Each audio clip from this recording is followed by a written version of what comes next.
या पूर्व वंदे उत्कल जननी गान होता कौन पे गान है मु जानी वंदे उत्कल जननी सुप्रीम कोर्ट कहीदेला जे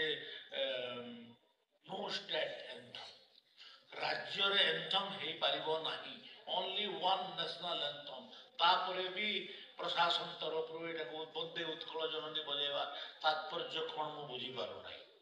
आउ जदि बजाउछंती ताहेले जानी रखिबार कथा आमर सम्बलपुर अंचल लोक मान जे उत्कल कहले कटक पुरी बालेश्वर उत्कल कौशल कलिंग मिसिकरी ओडिशा प्रदेश गठन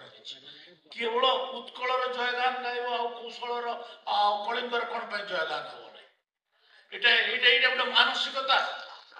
आमको तुम्हें शोषण करुछ आमर आमर अर्थ आमर खଣି आमर चाष आमर जंगल सबुतरे तुम आमको शोषण कल चाकरी बाकरी सबुतरे आज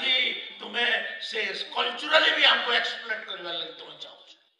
एटा की कथा आमे ओडिशा प्रदेश रे ओडिशा प्रदेश रे मिसिबा पई आंदोलन रे भी शामिल हेतु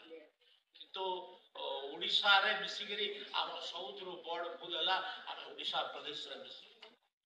हमर गुटे ऐतिहासिक भूल ऐतिहासिक भूल को आम बारंबार कहूँ तो आज आम से कथा गुड़ाक न जाइए आम सुभद्रा योजना कथा अच्छी सुभद्रा योजना यहाँ लोक मानकर महिला मानकर अर्थनैतिक विकास दिगरे